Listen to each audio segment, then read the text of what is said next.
Assalamualaikum warahmatullahi wabarakatuh. Perkenalkan, saya Aulia Ridho Fauzi. Saya merupakan dosen tetap untuk program studi D3 Kebidanan di Stikes Muhammadiyah Ciamis. Pada kesempatan ini, saya akan mendeskripsikan terkait bidang pengajaran untuk kebutuhan penilaian sertifikasi dosen tahun 2023. Sebelum ke proses pembelajaran ataupun pengajaran, terlebih dahulu saya melalui beberapa proses, diantaranya yang pertama adalah rapat koordinasi seluruh dosen dan juga pimpinan di Stikes Muhammadiyah Ciamis untuk menentukan mata kuliah yang akan diampu berdasarkan kualifikasi ataupun kompetensi dari setiap dosen. Kemudian setelah itu terbitlah SK dari Ketua Stikes untuk penetapan dosen dan juga mata kuliahnya. Termasuk saya sendiri untuk semester genap ini mendapatkan SK penetapan dosen untuk mengajar di 2 mata kuliah. Yang pertama adalah asuhan kebidanan neonatus bayi dan balita, dan yang kedua adalah mata kuliah keterampilan klinik praktik kebidanan. Namun yang akan saya bahas di sini adalah satu mata kuliah saja sebagai contoh, yakni asuhan kebidanan neonatus bayi dan balita. Setelah SK penetapan dosen untuk pengampu mata kuliah tersebut diterima, selanjutnya saya untuk mata kuliah asuhan kebidanan neonatus dan balita ini terdiri dari 4 orang dosen yang untuk dikoordinatori oleh Ibu Rosidah Solihah, kemudian timnya adalah Bu Nelly Sunarni, Bu Resna Litasari, dan juga saya sendiri. Untuk mata kuliah asuhan kebidanan neonatus dan bayi balita ini terdiri dari 4 SKS, 2 SKS untuk teori dan 2 SKS untuk praktik. Untuk penghitungan atau pembagian SKS-nya dilihat nanti untuk pembentukan RPS. Nah, nanti selanjutnya tim teaching ini membentuk atau melakukan koordinasi untuk khusus tim teaching untuk membuat rancangan pembelajaran 1 semester. 1 semester ini pertemuan mata kuliah sebanyak 14 kali, sudah termasuk dengan UTS dan juga UAS. Untuk pembagian SKS-nya, nanti di RPS sudah dituliskan setiap dosen berapa kali pertemuan, kemudian dibagi ke 14 kali pertemuan, dan dikali total SKS mata kuliah tersebut. Seperti halnya saya itu ada 4 kali pertemuan dibagi 14 kali pertemuan dikali 4 SKS untuk mata kuliah ini, sehingga SKS yang saya dapatkan adalah 1,1. Untuk proses pembelajarannya dilakukan secara hybrid, ada yang secara langsung di kelas dan juga dilakukan secara online ataupun melalui atau asinkronus melalui sistem Learning Management System Stikes Muhammadiyah Ciamis. Untuk yang proses pembelajaran, yang pertama saya tentunya bertemu dengan mahasiswa untuk koordinator nanti bertemu dengan mahasiswa untuk menyampaikan RPS 1 semester ini. Untuk materi keseluruhan nanti akan diberitahukan oleh koordinator mata kuliah kepada mahasiswa materi apa saja dan diampu oleh dosen siapa saja. Nah, untuk yang saya lakukan, yang pertama adalah saya memiliki sistem informasi untuk pembelajaran khusus dosen, namanya SIDOS, dan untuk mahasiswa sendiri dinamakan dengan sistem manajemen akademik atau SIMAK. Nah, nanti materi yang sudah saya buat nanti saya masukkan ke dalam e-learning yang ada di Learning Management System Stikes Mocis ini.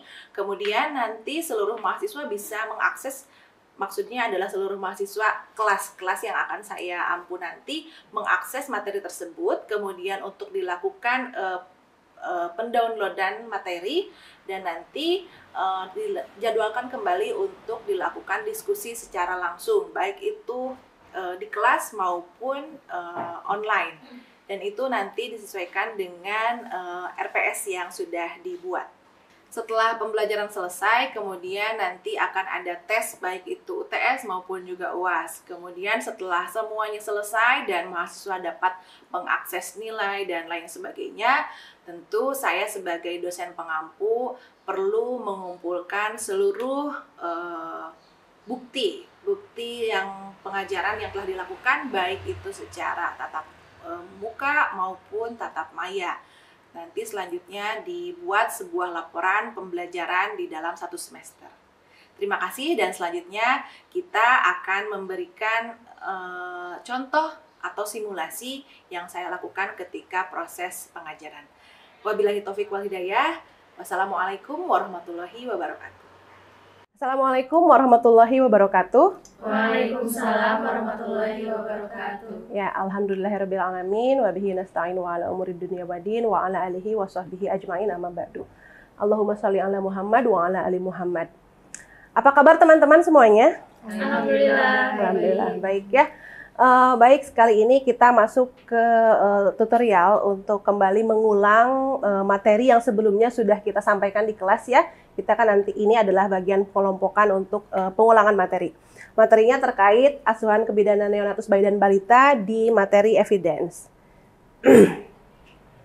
Nah, evidence base ini untuk asuhan neonatus bayi dan balita ada beberapa ya, ada beberapa jenisnya. Kemarin kita sudah dibahas, cuman kita nanti ke saat ini kita akan lebih mengulang lagi. Kemudian, nah, bagaimana sih regulasi atau kebijakannya terkait evidence ini? Yang pertama, tentunya adanya perlindungan anak tentang Undang-Undang Perlindungan Anak, kemudian juga ada Undang-Undang Nomor 4 tentang kebidanan di pasal 50 tahun 2019, bahwa kewenangan bidan tentang asuhan itu ada pada BBL juga, termasuk yang akan kita bahas ini ya.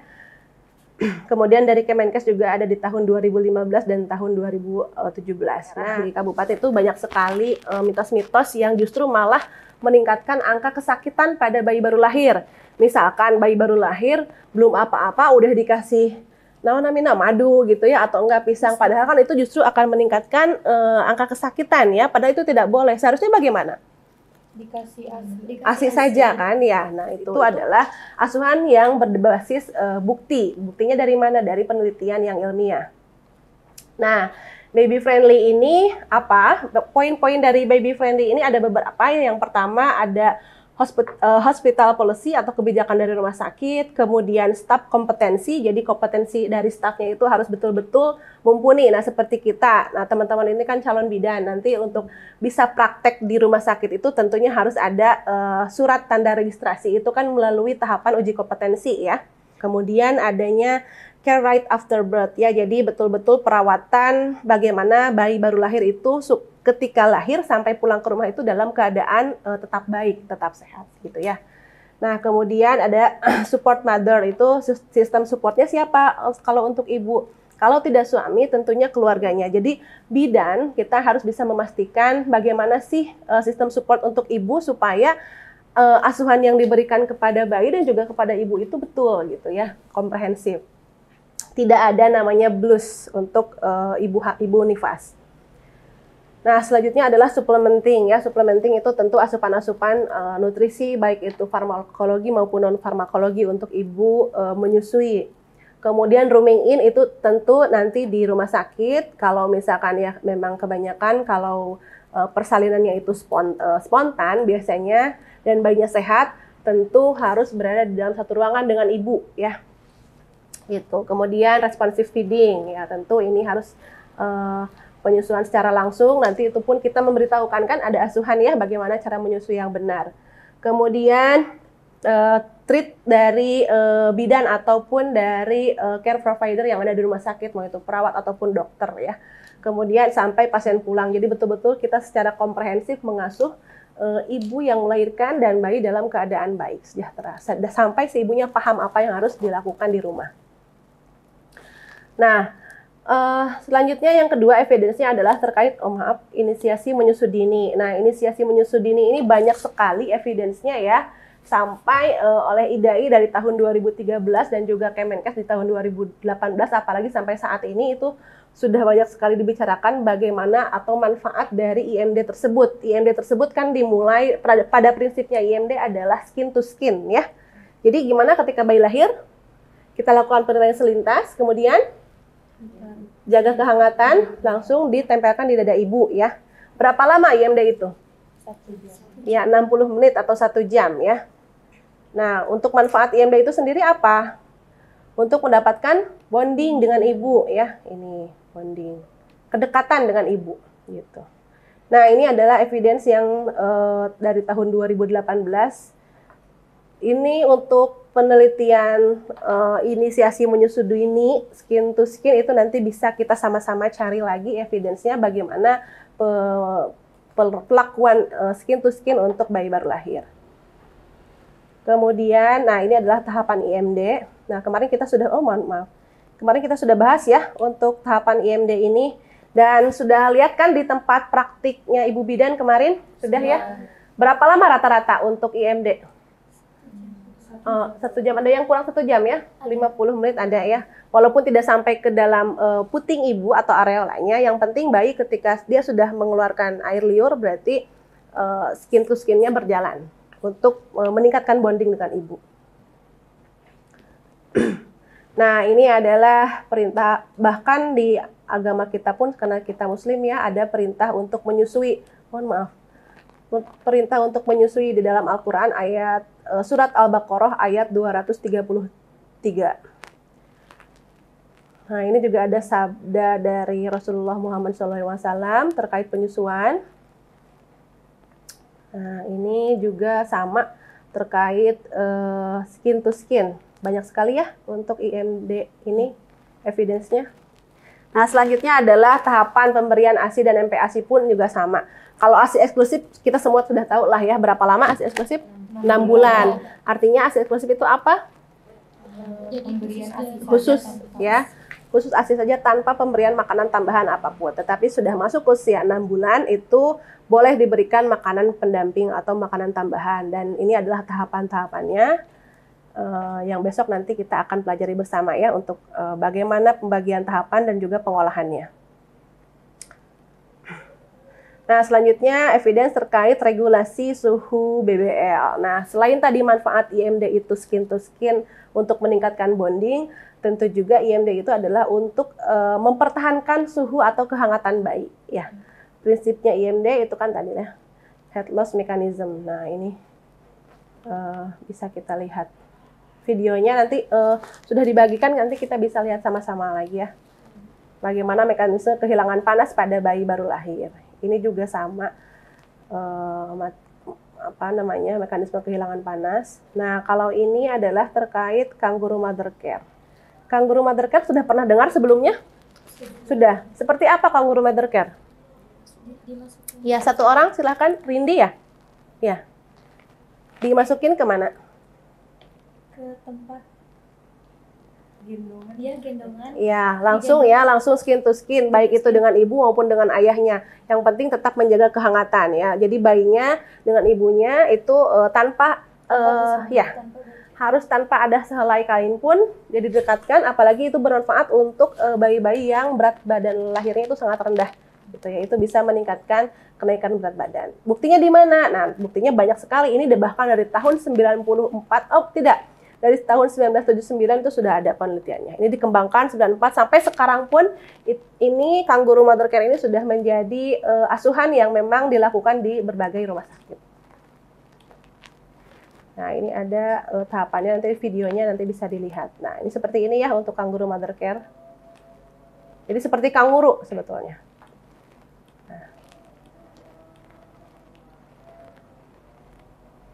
Nah, untuk kangguru mother care ini ada dari mulai posisinya, nutrisinya juga seperti apa, supportnya untuk pemberian KMC itu apa, kemudian sampai bayi pulang itu seperti apa tuh. Apakah bisa dilakukan di rumah kangguru mother care? Bisa tentunya ya. Terus saja. Nah, selanjutnya evidence-nya adalah terkait delay cord clamping atau penundaan pemotongan tali pusat. Nah, di sini ada beberapa gambaran ya, mudah-mudahan bisa terlihat dengan jelas. Nah, ini adalah kondisi tali pusat ketika bayi pertama kali lahir, itu kan sedang berdenyut ya. Tali pusat itu adalah salah satu pusat untuk mengantarkan nutrisi dari ibu ke bayi begitu. Ketika bayi lahir, kalau misalkan tali pusat ini langsung dipotong, tentunya peredaran darah dan nutrisi di sekitar plasenta dan tali pusat itu masih mengalir. Sehingga dari evidence itu harus ada penundaan karena seperti ini bentuknya. Ini masih 5 detik ya. Ini masih sangat segar sekali darahnya. Kemudian masuk ke 30 detik sampai kita tunda 1-2 menit dia sudah berhenti. Pastikan dulu kan di pertolongan asuhan persalinan normal juga kan kita pastikan dulu tali pusatnya tidak berdenyut ya. Baru kita melakukan penjepitan dan lalu pemotongan. Nah, itu adalah manfaatnya. Nah, apalagi setelah 5 menit itu tentu akan semakin mengecil. Darahnya sudah hampir berakhir gitu. Nah, evidence-nya mana? Ini banyak sekali ya, dari PubMed juga banyak terkait delay cord clamping. Nah, nanti teman-teman tugasnya adalah untuk mencari lagi evidence terkait pemotongan atau penundaan pemotongan tali pusat ini. Nah, ini di asuhan persalinan normal yang 60 langkah HPN tersebut juga sudah ada di langkah ke-30 ya. Di langkah ke-30. Dalam waktu 2 menit setelah bayi lahir, jepit tali pusat dengan klem kira-kira 2-3 cm. Nah, maksudnya adalah penundaan 2 menit itu ya berdasarkan evidence tadi. Jadi tidak semata-mata ditunda aja dulu sekian menit itu, tidak, karena ada dasarnya. Gitu ya. Nah, ini. Kemudian selanjutnya perawatan tali pusat. Nah, perawatan tali pusat menurut evidence itu harus betul-betul dicuci. Dicucinya pakai apa? Pakai sabun seperti biasa ketika kita memandikan bayi. Disabunkan dari mulai rambut, badan, hingga tali pusatnya itu harus disabun, kemudian dibasuh, dikeringkan, harus betul-betul kering, kemudian tanpa ada penutup apapun. Tidak usah pakai bumbunya seperti apa, kalau dulu kan ada bedak gitu ya, itu pakai kasa, pakai betadine, itu sudah tidak perlu lagi. Justru kalau dengan perawatan seperti itu, nanti untuk tali pusat mengering itu akan lama. Gitu. Sudah kemarin dicoba ya di tempat Bu Bidan? Perawatannya betul seperti itu? Betul sama begitu ya. Berapa hari si tali pusatnya copot ketika dilakukan perawatan kering bersih ini? Kalau menurut yang praktik di tempat Ibu Bidan itu ada yang 1 minggu sudah copot. Ada yang kurang lagi? Ada. Berapa hari? Ya, oke. 3 hari ya. Oke, selanjutnya adalah stimulasi tumbuh kembang. Nah, untuk stimulasi tumbuh kembang ini nanti kita akan menggunakan kuesioner atau instrumen lagi pra-screening perkembangan ya. Nanti kita akan sama-sama dan hasil dari penelitian yang kami tim buat itu adalah juga terkait kuesioner pra-screening perkembangan yang berada di dalam atau berbasis Android. Nanti kita bisa download sama-sama ya untuk stimulasi tumbuh kembang ini. Baik, ini adalah dasar untuk SDIDTK. Nah, nanti ini semua instrumen ini ada di dalam aplikasi tersebut. Nah, ini ya. Nanti semua ada di dalam aplikasi. Baik, saya rasa itu yang bisa disampaikan terkait evidence. Ada pertanyaan dulu sebelum saya mencoba untuk bertanya terkait kesimpulan? Ada, ya. Itu pertanyaannya, bagaimana pandangan Islam terhadap penyusuan bayi? Oh ya, tadi pertanyaannya adalah bagaimana pandangan Islam terhadap penyusuan. Ya, tadi sudah ya, itu bahkan jelas di dalam Al-Quran di surah Al-Baqarah ayat 233 bahwa hendaknya para ibu memberikan susu kepada bayinya selama 2 tahun. Nah, kalau di Al-Quran itu kan selama 2 tahun. Nah, kalau kita, kenapa ada di Al-Quran selama 2 tahun? Itu karena kan berbeda ya, zamannya juga berbeda, tapi kenapa Allah menyarankan itu ada di Al-Quran? Karena tentunya Allah sudah menciptakan sedemikian rupa nutrisi yang terbaik untuk pertumbuhan bayi gitu ya, untuk pertumbuhan keturunan itu seperti apa. Nah, sehingga zaman semakin berkembang, teknologi semakin berkembang, pengetahuan juga semakin berkembang, maka ada batasan pemberian ASI secara eksklusif itu untuk 6 bulan, selebihnya adalah ditambahkan dengan MPASI, tetapi ASI-nya pun tetap diberikan kan selama 2 tahun. Itu nanti setelah 2 tahun namanya apa? Penyapihan, ya, ada penyapihan. Nah, seperti itu, sehingga kalau sudah dari Al-Quran itu nggak bisa kita bantah lagi ya, sudah menjadi sebuah keharusan. Tetapi jangan sampai kita menghakimi ibu-ibu yang tidak bisa memberikan ASI secara eksklusif, karena kan banyak sekali faktor yang menyebabkan seorang ibu tidak membersihkan penyusuan secara eksklusif. Yang penting ketika skin to skin berhasil itu adalah sudah membentuk satu bonding dan ibunya pun berusaha kan untuk memberikan ASI secara eksklusif. Nah, berarti tugas kita nih, tugas Bu Bidan untuk bisa memberikan asuhan bagaimana ASI itu tetap ada sehingga ASI eksklusifnya berhasil selama 6 bulan.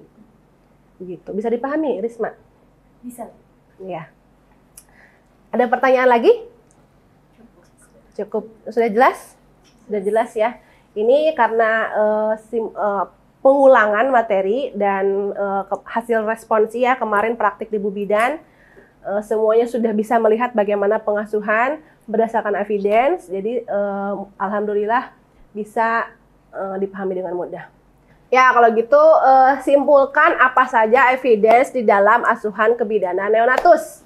Bu, saya Itu dulu deh, malah dulu. Jadi penundaan pemotongan tali pusat selama 2 menit sehingga masuk dalam evidence persalinan normal langkah ke-30. Oke, betul, bagus. Selanjutnya, Salma dulu aja. Ya, Bu. Ya. Tadi itu kan ada skin to skin dalam IMD ya Bu, yaitu meletakkan bayi dalam posisi tertengkurap pada dada atau perut ibu tanpa terhalang oleh kain. Oke, bagus. Salma. Selanjutnya, Rifa, boleh. Melakukan perawatan tali pusat itu bisa dilakukan dengan cara membersihkannya secara bersih dan juga itu tuh nggak usah ditambahin dengan bahan-bahan apapun. Ya, harus Jadi kering ya. kering juga. Iya, betul. Tanpa penutup apapun juga, ya, betul. Selanjutnya, Rindi.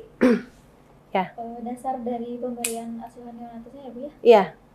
kewenangan bidan juga tentang asuhannya pada BBL, bayi balita dan anak prasekolah, ada undang-undangnya nomor 4 pasal 50 tahun 2019. Iya, tentang kebidanan ya, tentang asuhan untuk BBL. Oke, satu lagi untuk evidence di asuhan neonatus. Saya Bu, Ya. ada kangguru mother care, yaitu untuk bayi dengan lahir berat badan rendah. Oh iya, betul ya. Jadi kangguru mother care itu bisa oleh ibunya, bisa oleh ayahnya ya. Yang penting mendekap di dada ibu atau di dada ayah. Gitu. Ya alhamdulillah untuk materi evidence dalam asuhan kebidanan neonatus kita sudah selesai dan alhamdulillah sudah dapat dipahami semuanya ya. Mudah-mudahan ketika kita teman-teman nanti diterjunkan lagi ke lapangan ataupun ke lahan, asuhan yang diberikan betul-betul adalah sesuai dengan bukti ilmiah melalui hasil penelitian yang ilmiah juga sudah masuk ke dalam regulasi pelayanan asuhan kebidanan terutama di bidang neonatus ataupun BBL. Ya, sebelum diakhiri saya harus melakukan dulu ini ya checklist kehadiran untuk kelompok ini. Itu ada Rifa, ya, kemudian Risma, ya, kemudian Salma, ya, Rindi, kemudian Nurmala, dan satu lagi Risfa ya. Ya, alhamdulillah. Terima kasih untuk kehadirannya hari ini. Mudah-mudahan ilmunya bermanfaat. Materi selanjutnya kita ke kuesioner screening, pra-screening perkembangan ya. Nanti sudah ada di dalam Android masing-masing. Nanti kita akan praktikkan. Terima kasih. Nasrul minallah wa fatun qaribu basyiril mu'minin. Wassalamualaikum warahmatullahi wabarakatuh. Waalaikumsalam warahmatullahi wabarakatuh.